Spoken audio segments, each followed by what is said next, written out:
Сәлем баршаңызға, менің каналыма қош келдіңіздер. Сіздермен Фариза. Бүгін осындай әдемі болып шығатын қолжетімді цезарь салатының рецебін ұсынғым келеді. Міндетті түрде видеоны соңына дейін көріп, рецепті сақтап алыңыз. Салатқа керек заттардың барлығын ірі-ірі етіп турап, алдын ала дайындап қойдым. Енді салатымызды жасаймыз. Үлкен ыдысымызға осындай пекин жапырағын саламыз. Бұл жапырақ өте пайдалы, адам ағзасына, қан айналымына, жүрек ауруларына, сонымен қатар бас ауруларына өте пайдалы. Ірі етіп турап, жуып тазаланған салат жапырағымызды осылай саламыз. Содан соң бұның үстіне ірі етіп туралған жұмыртқамызды саламыз. Болмаса бөдене жұмыртқасын пайдалансаңыз да болады. Содан соң бұның үстіне тауық етін саламыз. Тауық еті ыстық қайнаған суға пісірсеңіз дәмі ерекше шығады.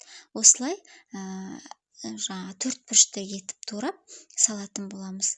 Содан соң үстіне черри помидорын саламыз. Болмаса кәдімгі помидор пайдалансаңыз да болады. Енді үстіне біз қытырлақ нанымызды саламыз.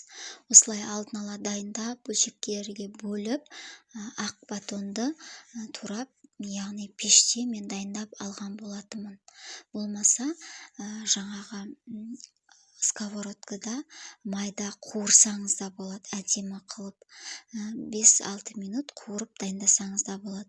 Содан соң оның үстіне осындай салат жапырағын үзіп саламыз. Яғни ромен салатын болмаса айсберг салатын пайдалансаңыз да болады. Барлығын осы ірі-ірі етіп турап алдық. Содан соң бір араластырып, үлкен ыдысқа аударамыз. Мінекей цезарь салатының ерекше дәмін келтіретін жаңағы ең бірінші ол өзінің арнайы соустарында. Көптеген түрлері бар, олар кішкене қымбатқа түседі, қалтаңызға ауырлық келтіруі мүмкін. Сол себепті осылай қарапайым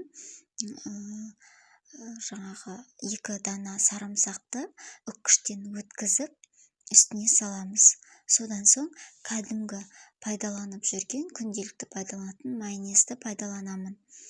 Осы екеуін салған кезде өте әдемі ерекше дәм береді.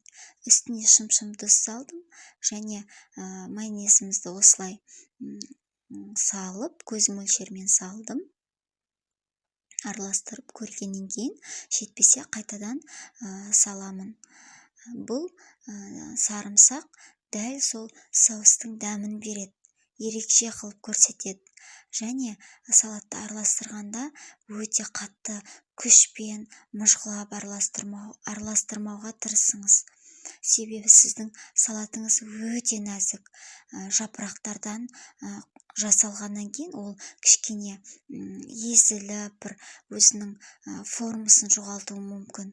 Сол себепті міндетті түрде қолмен осылай сілку арқылы араластырамыз.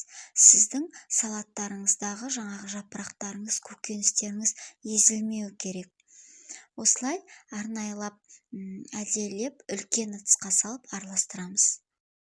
Мінекей бізде әдемі болып дайындалды, дайын болды. Өте әдемі болып шықты. Міндетті түрде жасап көріңіздер. Осы рецеппен, қарапайым рецеппен жасап көріңіздер. Бірақ дәмі дәл сондай әдемі болып шығады. Қонақтарыңызға ұнайды. Өте әдемі болып шығады. Және ірімшігіңізді майда көзді үккіштен өткізіп, осының салатыңызды үйіңкіреп салып, төбесіне қар секілді қылып, болмаса тау секілді қылып, жаңағыдай сеуіп әдемілесеңіз де болады. Болмаса қарапайым арасына қосып жіберсеңіз де болады. Міндетті түрде жасап көріңіз, өте әдемі, нәзік болып шығады. Бұл салатты жаңағы пайдалы салат деп айтсақ та болады, тау салат деп айтсақ та болады. Өте әдемі болып шығады. Видео ұнаса, лайк қойып, пікір қалдыруды ұмытпаңыз. Және каналға тіркеліп, қоңырау шаны басып қойыңыз. Сонда сіздер менің видеомды бірінші болып көресіздер. Сіздермен Фариза. ас болсын.